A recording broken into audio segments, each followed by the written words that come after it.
Now, more than 70 heads of state, as well as the UN Secretary-General and charity and private sector bosses, are gathered in London for a conference to raise money for Syrian people. Since 2011, an estimated 250,000 Syrians have been killed. Millions have fled their homes as refugees.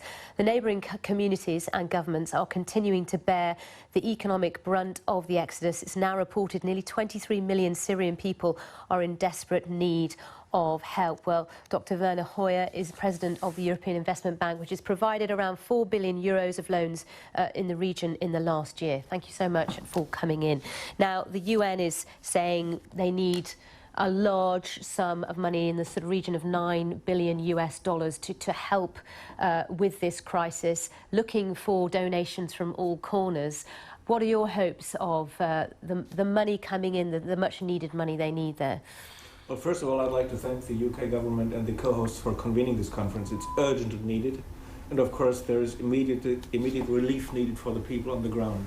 I'm of course not very happy that the peace talks have stalled and that there is no progress visible there. But particularly in the neighborhood of Syria, there are huge humanitarian tragedies going on and something must be done. I hope we will see a great pledging conference, but then I also hope that these pledges will be put into reality afterwards. That's the issue, isn't it? Yes. Because at these kind of events in London, when they've got the attention of the world media, they do tend to pledge and say, we will give this, we will give that.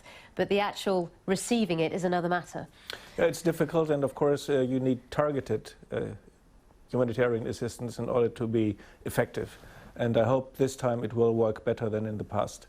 But you have to also think beyond the day. I mean, what we need to address, and this is more or less a job for humanitarian institutions, for the UNHCR, for the World Food Programme and others, to bring immediate food, shelter to the people. But beyond that, there is a need to provide economic perspectives for these people and for the hosting people as well. A country like Jordan, with a population of roughly 6 million, is hosting 1.6 million refugees from Syria. So these countries can expect and must expect to be helped better. And it's important, isn't it, to bring that distinction between what is humanitarian aid needed right now, just for people's survival, and then economic aid, which is a long-term plan, isn't it, to encourage protection, jobs, education. Just talk us through the difference there, because it's a key difference, isn't it? Well, particularly when you talk to somebody from a bank. The bank is not a humanitarian institution, it's a lender, or somebody who provides guarantees or equity or something like this. And that is for the long term. We have to engage in these regions in order to provide the necessary infrastructure which makes sure that kids in these refugee camps can go to schools. Not in a couple of years, but very, very, very soon, immediately. They must have access to hospitals. Some of these hospitals will have to be built.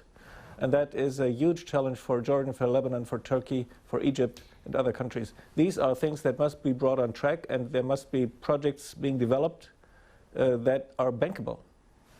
The other issue as well, I would imagine, for donors, whether they be countries or development banks like yours, is the concern that the aid is getting into the right hands. It's effective in the sense that it's being delivered and distributed in the right way.